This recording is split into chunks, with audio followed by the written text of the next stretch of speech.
got stuck. Good. How are you?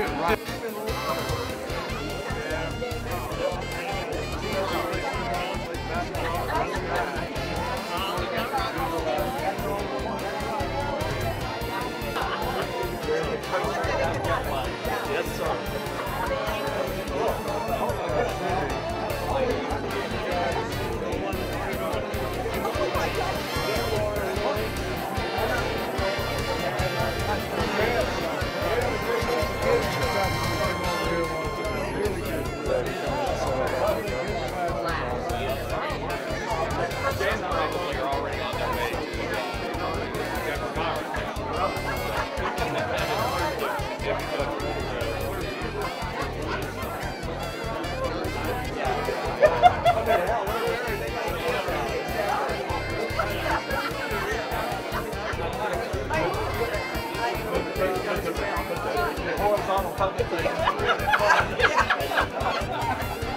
Oh my God.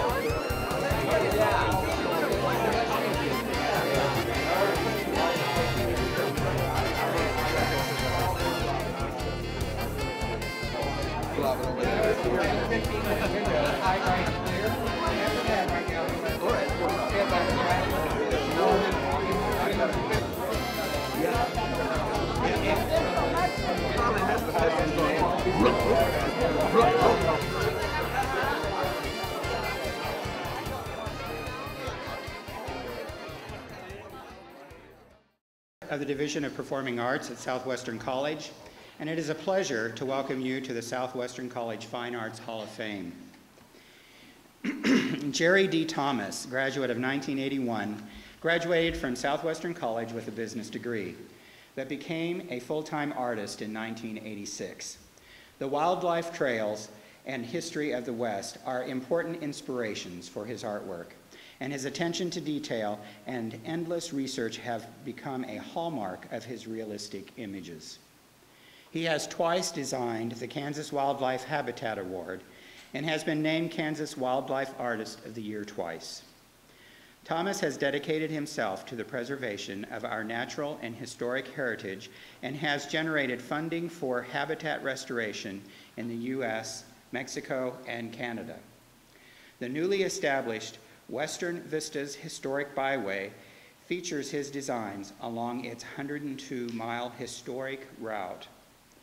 In 2010, his boyhood home of Scott City honored him by opening the Jerry Thomas Gallery and Collection, featuring his original artwork and Western Heritage collection.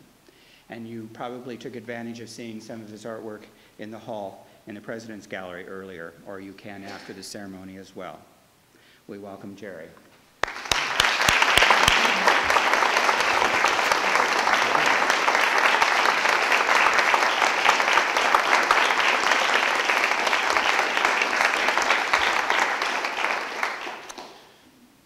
Thank you all so much. I am humbled and honored to be before you to be inducted into the 2012 Fine Arts Hall of Fame. Susan Lowe, the work you've done on this and your alumni development is fantastic. Thank you so much. 35 years ago, an aspiring young student athlete sat on the back row in the auditorium next door, probably hiding, and listening to the following words: "Hail to thee, beloved Southwestern, alma mater, hail." Little did I know how meaningful those words would become over the years. And meaningful to me because, guess what? My artistic career started here. Shortly after I enrolled and ran on the football field, my friend, mentor, coach, Phil Hauer, approached me. "Jerry, we got a project for you." Stewart Fieldhouse was going under renovation, and he wanted some of my murals to grace the walls.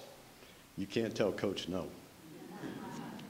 With the acceptance of Bill Stevens, the athletic director at the time, I did several murals. And I believe even after the renovation, over the last several years, there are a couple, 3 down there. I have to tell you, my youngest daughter, Stacy, is playing ball at Independence Junior College. They came up here a year ago, and I called Stacy. I said, "Good luck in your scrimmage for the basketball game. And while you're there, darling, check out the locker room or in the field house at Stewart and see if you might see some of your dad's murals. I get a call from Stacy shortly thereafter, and she says, "Dad, I'm in the training room. There's a builder's mural. It says, J. Thomas, 1978. Is that you, Dad?" Proudly, I said, "Yes, darling, that's mine." She says, "Wow, Dad, you're old." Your children will keep you grounded. Jarrett, Mandy, Stacy, I love you. After my senior football season, I was given the encouragement by several of my friends and family to enter a competition of a painting I did right here in Reed Auditorium, or Reed Dormitory. I entered it in the competition, and lo and behold, it hung in John Carlin's office at Cedar Crest in Topeka. That was the start. I moved to Manhattan to gain a master's in architecture, urban design, and planning, and was started entering competitions, wildlife competitions, and various Western competitions, and was very successful. And with that, several businessmen and women, 12 of them to be exact, started Jerry Thomas Publishing, and my artwork was distributed worldwide. Without them, it would have never happened, and my artwork took off. On May 1st, as Tim was saying, 2 years ago, a dream of dreams.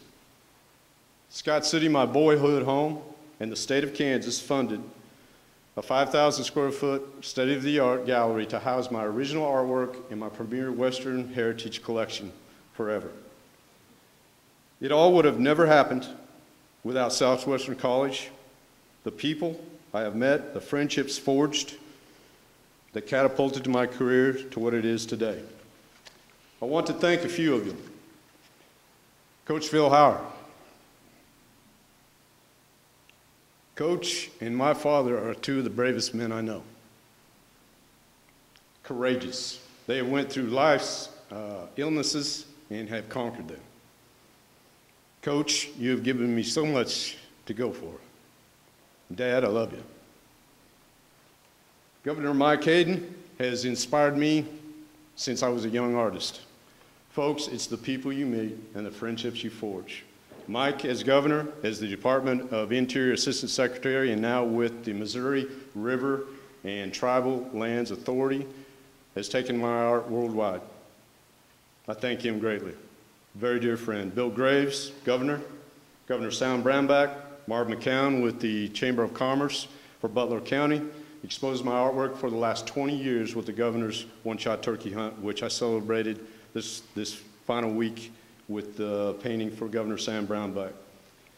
The late Wayne Willis, the grandfather of wildlife art in the state, and his lovely wife Mona, who passed away a year ago, took a young budding artist into his studio and gave me instruction and support, and I owe them greatly. Joni Croy, the Little Bighorn Associates Director. I have been National Artist of the Year and International Artist of the Year in Great Britain because of her wonderful friendship. The Scott County Historical Society, Patsy Graham, Jerry Snyder, Tina Walker, my marketing director, wonderful folks. And my wonderful family, which has been so supportive. My mother's second row here, if you ask her today, I got my artistic talent from her. She draws great circles. And many other friends and organizations for all their unwavering support and encouragement. My artwork has been displayed and collected in places and by wonderful people who I would have never met if it hadn't been for my artwork. It has helped to further causes such as protecting our natural and historic heritage or help those in need. I can't tell you the feeling of pulling up to a stoplight on an evening and gazing next door into a house, and there on a beautifully lit wall rests one of your paintings next to the fireplace. Unknowing, don't know the people, and knowing that you have touched somebody's lives. I was the artist 2 years ago in Billings, Montana for the Little Bighorn Associates. There I presented a painting for 500 of the world's most noted Custodiana historians. I was sweating, folks. It went over great, and shortly thereafter the convention, I was on Custer Battlefield, and I hired 5 Crow Indian boys to model for me for an upcoming commission that I've got going. In the background was a gentleman, an elderly Crow gentleman, who came up and introduced himself. He said, "Mr. Thomas, I would like to take you to my place in Lodgegrass," which was approximately 70 miles. We went over to his place, a little bitty house on the Crow Reservation. He goes back in the back room, and what he had to show me, he came walking out wearing. It was an Indian headdress, Crow headdress, that belonged to his great-grandfather from the peace treaty of 1851 in Laramie. Along with that was the regalia ceremonial that just took my breath away. His name, Newton Old Crow, 80-plus years old. His Crow Indian name, Nasivata, runs to the defense line. It was a magical trip. I met something and somebody who taught me so much just in that 70 miles. Like many of you have blessed me over the years. I hung that piece, and it is in the President's Gallery over here. If you haven't seen it, take a look at his eyes. You can witness the history and what has transpired with his people. We are dedicating that painting at Crow Reservation later on this year and helping unfortunate kids with scholarships to raise funding for them to study at colleges later on. The painting was hung recently, and I noticed a young lady standing before the painting, and it's titled, "Land of My People." Tears were rolling down her face, and I walked up to her and I said, "Ma'am, is there something wrong?" She grabbed my arm and she said, "Mr. Thomas, I can't tell you what this painting means to me." She was full-blood Southern Arapaho. Southwestern, you have touched my life, and I thank you for this wonderful honor. And remember these words: hail to thee, beloved Southwestern, alma mater, hail. Thank you, and God bless.